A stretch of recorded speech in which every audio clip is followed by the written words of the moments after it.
Thanks everybody for coming today. We're excited to have you here for the ATARC Quantum Working Group.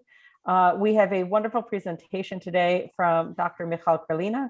Dr. Krelina is a research scientist at the Czech Technical University in Prague and is visiting scientist at Heidelberg University in Germany.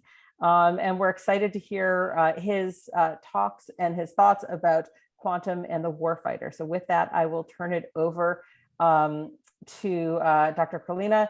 And any questions, please don't hesitate to put them in the chat or raise your hand, and we'll try to get to as many as we can. So with that. Finally, good afternoon for you and good evening for me from Heidelberg. So at the beginning, I would like to share with you a little bit more about what I'm doing, because my original background is in high energy theoretical particle and nuclear physics, but I always was interested in military technology, and a few years ago I joined both this interest. So in general, I'm interested in quantum technology from global perspective, and I'm using as advantage that I have quite deep knowledge in quantum mechanics, quantum field theories, and so on. So I would say the most famous work of mine from this area is my paper Quantum Technology for Military Application from the last year, where I am trying to describe all possible ideas about using of quantum technologies for military. But other similar topics are, for example, future roles of, or quantum technology in the future conflicts, or general quantum technology risk and threat assessment. In this sense, I have some experience in collaboration with the NATO HQ Supreme Allied Command Transfer, if I'm correct, or recently, for example, with Interpol.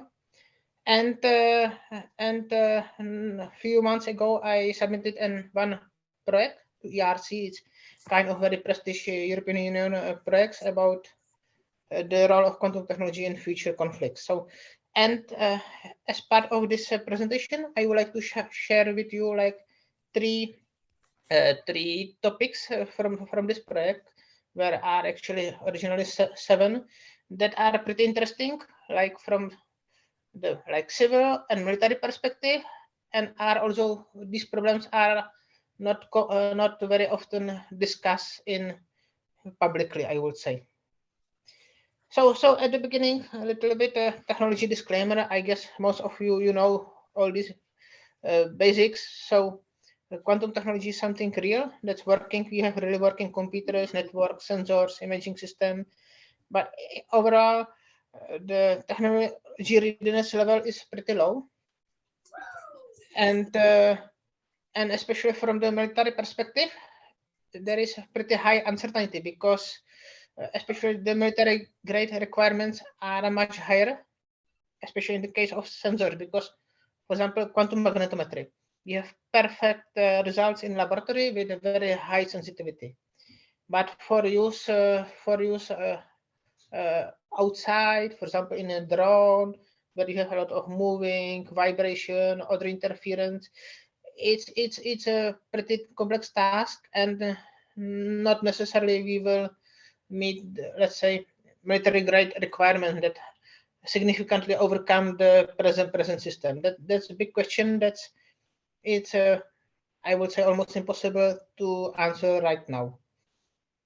And also my research is based on the public domain. Surely there is some classified research at some, let's say, national laboratories, or for example in China, but in general expectation is that this research is not extra more advanced in comparison with the public research. Okay, so let's go to the cases. First case 1 is I call surprising quantum algorithm. If we are speaking about quantum computing, it's here I would say the topic number 1 is his capability to break asymmetric encryptions. That's thanks to the Shor's algorithm. It's interesting that this algorithm was designed 2 years before the first quantum computer. So in principle, we have enough time to mitigate this threat. So you know that there are like two ways you can use post-quantum cryptography. That's just more difficult math problem, or quantum key distribution. Although there are known threats from other quantum algorithms, for example, from search algorithm where you have some quadratic advantage that can be used against symmetric encryption, but there the speed up is or there are huge resource requirements that for many years we consider it not really relevant. But in general, we cannot rule out the possibility that some new algorithm will appear that can break another type of the encryption, some kind of the symmetric encryption, or some kind of the new post-quantum encryption. In general, we can expect, or expectation is that it will not provide exponential speed up, but maybe near exponential. It can be also thanks to the new techniques that are added into the quantum computers. For example, especially last year, it was pretty topic, and many hardware manufacturers at the feature called mid-circuit measurement that can lead to more efficient algorithms where, for example, you can reuse some ancilla qubits and so on. So that sounds pretty interesting. And now, if you consider that such algorithms will be secret, so for example, if China will develop some such algorithm and in 10 years will use, for example, against US, and no one outside will know because it will not be like public research. So that can be pretty serious security concern. And of course, especially in this case, it's not possible to really forecast. But what we can do, at least we can prepare and investigate various scenarios, how to recognize such type of attack or such type of activity, and what could be impacts. From this perspective, it's also important that NIST will give recommendation for more types of families of post-quantum cryptography, because if such kind of the algorithms will appear, most probably it will affect just, let's say, one family of encryption, not all. So you can switch to the other one. Okay, so that was one case. The other case is about the deployment of the quantum technologies in the space domain. Because in general, we expect quite a lot of deployment in the space, like quantum sensors for quantum communication. Even now, the space assets are used for time and frequency distribution, and quantum clocks or optical atomic clocks can give you even more precise time and frequency. So you can, of course, use the same distribution protocols, but with these protocols, you cannot reach such a precision like is given by your quantum clocks. But for example, with quantum internet and specifically with the quantum entanglement, you are able. So there is a lot of applications, and moreover, you can imagine that a lot of these applications or a lot of these assets will be also used by military and intelligence. That actually, even now, I really don't know what is the percentage, but significant amount of the activities are like military or intelligence oriented. And if you consider you have, for example, specifically quantum communication systems in the space, what are the possible countermeasures? So from this perspective, the laser seems the best candidate, where we speaking about something we call dazzling. Dazzling is like analogy to jamming. Jamming is used more like for a radio frequency, and dazzling for laser. So it means here are more designs how you can build your network, but in some designs you have receivers at the satellites, and especially for quantum communication, these receivers use typically single photon detectors, so which are pretty sensitive. And you can imagine, for example, with the right wavelength you shine on it, it's pretty bad for that sensor. So if you like shine there, so we call it the dazzling. So definitely they cannot use this kind of communication, but you can be even more sophisticated, because if you will use like this strong shining, it's a clear like act of war, because if it's a general consideration, if you will attack against the other satellites, that it's just act of war. So because you can clearly recognize, but if you will tune your laser to pretty low power and you just increase the noise at that receiver, then it can it not necessarily can be clear. It's like some kind of attack. So it's some like gray zone. What you can do. So and there can be other possibilities like EMP and so on. And the knowledge about these possible countermeasures is not only important from the military perspective, that which is let's say the most common, but also from the perspective of civil service providers who will provide quantum QKD, for example, ARQUID from the UK. And here, for example, we have example actually right now from Ukraine, where before the start of the invasion, there was an attack to space-based internet provider. And so this is clear signal, especially if we will have conflict where, let's say, more advanced army will be involved. You can also expect some acting against the space assets, and you need to know what to expect. And other pretty interesting topic is that quantum technologies is not standalone technologies, because if you see many presentation, people present it's more like only standalone technology, but they can easily cooperate with other emerging technologies. For example, now interesting topics is starting to be AI or machine learning enhanced quantum sensing. It's the plan, for example, by Sandbox AQ or Q Control from Australia, where quantum sensor can provide you a lot of data, and with AI probably you can get even better results. But other interesting is laser communication. Laser communication is, in comparison with the radio frequency communication, can give you much higher speed or an rate. It's even more difficult to interfere, but technically it's more difficult because you need to like point laser from satellite and ground station to each other.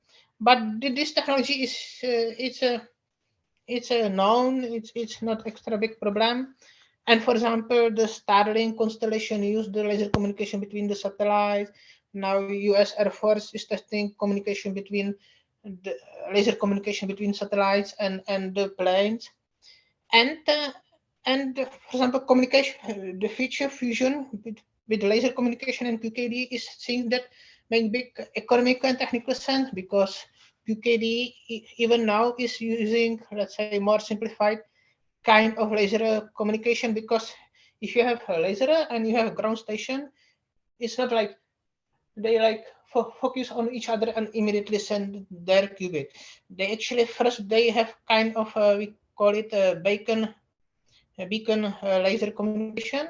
So they have some simplified laser communication for like agreement, and QKD cannot work like only by sending qubits. They need in parallel some classical connection where they exchange some technical information like, hey, I'm sending you qubit. Okay, thank you. What base did you measure? I measure in this base. Okay, this is wrong. This is okay, and so on. So from this perspective, if you use laser communication and QKD, it's, I think, even more interesting than just consider both technologies separately, because laser communication can give you huge speed and QKD in parallel quite huge security or safety. Okay, so there is like sketch how you can imagine like constellation from the quantum perspective. You can separate in individual layers. That the lowest you have quantum for quantum sensing, radio frequency, gravimetry, magnetometry, and so on. Then other huge layer is about quantum communication. There are more designs how to build such quantum communication or later quantum internet. Other interesting application is about quantum space radar. Quantum radar is a topic that was pretty cool, like in 2016, 17, when even China made strong claims, hey, we have quantum radar, and the F-35 are observed even now before the first operation. But today we know that quantum radar at the earth ground is not feasible, because we are basically, simply said, we are not able to produce enough photons in microwave regimes for, let's say, some useful range like 200, 300 kilometers.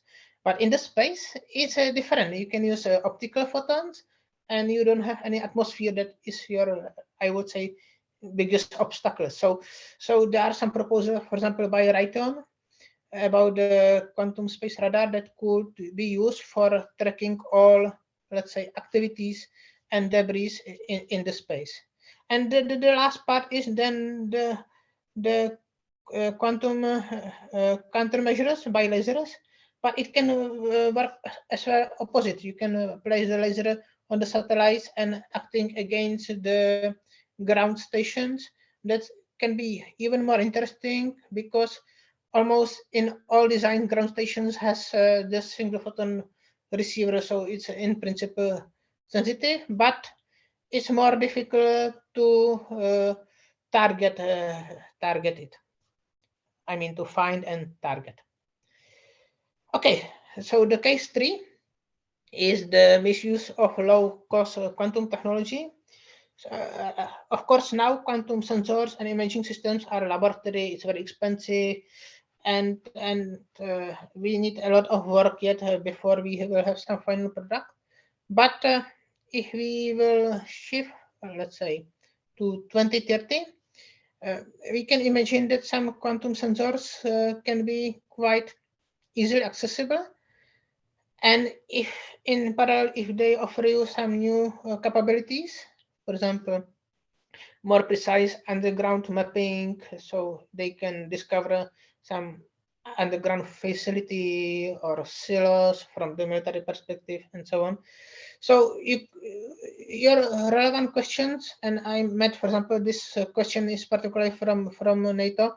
How could be used and with who, and with the focus especially to non-state actors.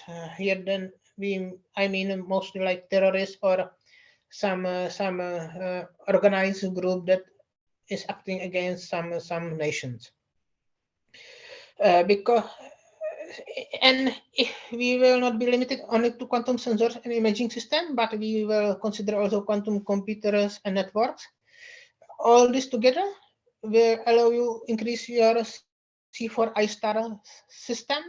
It's a terminology here below. You have all those shortage. What does it mean?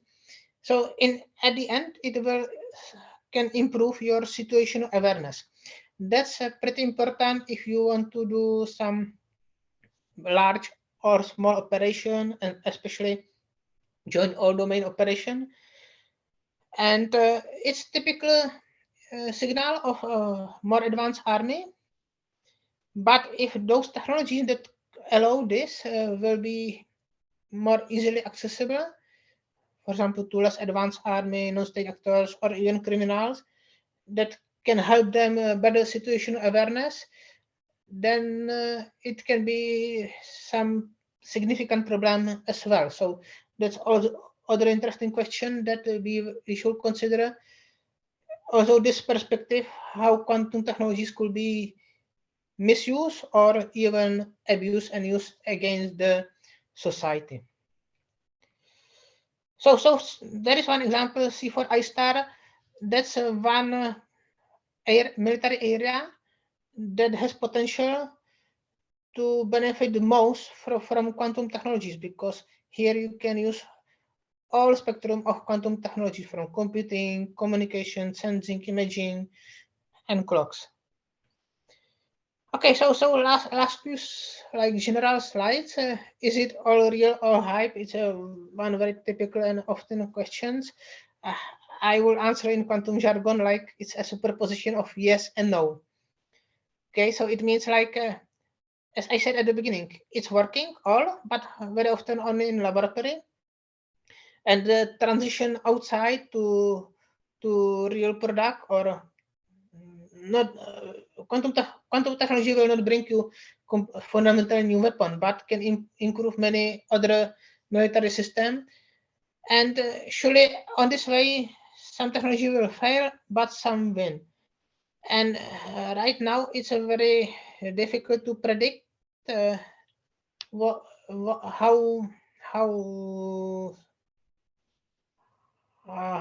strong the capability will be. For example, from the military perspective, one important question is that quantum magnetometry could detect a submarine. Submarine, especially the nuclear submarine, is important question for strategic warfare.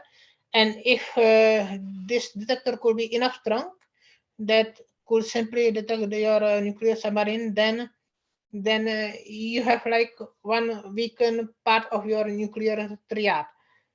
But will be able, how much will be better than the present classical magnetometry? So these are questions that we basically don't have answers. How will be sensitivity? What will be spatial resolution? Can we use only from boats, from drones, or even from satellites? Most probably no. But there is a lot of work about the only just assessment of individual technologies that need to be done to be able to answer all these questions. And the very last slide is why to be interested in quantum technologies, also more like from the defense and security perspective, is that you have increasing number of national initiative and strategies, and not all, but many of them have also some, let's say, security related sub projects. You have increasing national budgets, private investments. Quantum technology is becoming to be part of strategic treaties. For example, now AUKUS. There is a clear growing interest from defense contractors, and many studies and reports see like wide use in defense, security, and intelligence sector. So all these points give us a signal that quantum technologies can be really emerging or disruptive emerging technology from the military and security perspective. Okay, thank you so much. This is wonderful, and there's so much in there. We already have one question in the chat about are you also working with the 5 Eyes? The US, Australia, Canada. Have you been doing any work with in those areas as well? No. Okay. I had like pretty long lecture for the US Special Operation Command, but it was like one like long lecture, not like deep collaboration, I would say. Okay, thank you. Are there any other questions from the audience? I know that there was a lot to digest, and I appreciate all of that. David Jepson, do you want to ask it in person, or do you want me to read it out? I can read. Okay. It's about quantum radar. Yeah. Yes. Okay. In principle, it's very beautiful physics. it works pretty well in the laboratory, but very often at the laboratory they use the optical photons. Optical photons is good. We have good sources for let's say optical photons, but the problem is in the atmosphere, your optical radar, what we call actually LIDAR, will have, if you will design good, you will have range like few tens of kilometers of miles for you. But the typical overview radar, like classical radar, has range about 200, 300 kilometers because they use radio frequencies. So it means like gigahertz. And that's a problem because we have not first of all, from the physical perspective, these radio frequency photons has much lower energy, so it's more difficult to detect them. And we also don't have enough strong resources that can produce entangled, because you need, of course, entangled radio frequency photons. So that's pretty difficult. And moreover, the sources we have that need to be cooled down. So when they made some calculations, if this quantum radar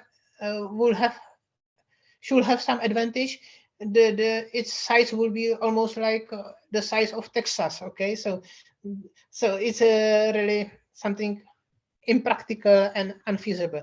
But in the space, where you can use really the optical photons, and you don't have atmosphere that with some attenuation, it's a much easier task.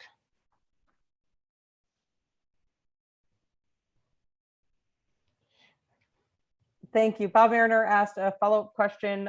Just wanted to confirm that you are working with NATO, correct? Yes. Wonderful. They are preparing, like the ATC is preparing like new, more detailed document on the emerging technologies. And because maybe some of you know, there is like document like military perspective 2020 to 2040, where they mention quantum technologies, but now they are working on something much more detailed. But I don't have access to it. I'm just like helping answer the questions and some basic analysis. And I even don't know if this will be publicly available. Right. Okay. Well, thank you. I know we're past time, but there was so much that you provided. This recording obviously will also live with ATARC, and they will make sure to send it out. If you have any questions for Dr. Krelina, we are happy to put you in touch with him, and he can answer it directly. We are excited for 2 different upcoming talks on May 18th. We have Barbara Goldstein from NIST coming, and she's going to do a talk about technology readiness, which I think will be really exciting to follow up on what we just heard on the different types of technologies. And then we also have on June 22nd, GE Research will be coming to do a talk. That one will not be recorded, but they've done a lot of work on both asset management, but also on energy. And so it's exciting to see what GE Research is doing. Again, thank you all for taking your time today. If you want to join the ATARC Quantum Working Group, please don't hesitate to reach out to Haley or myself. And we would love to see you in the future. So thank you all and have a great day.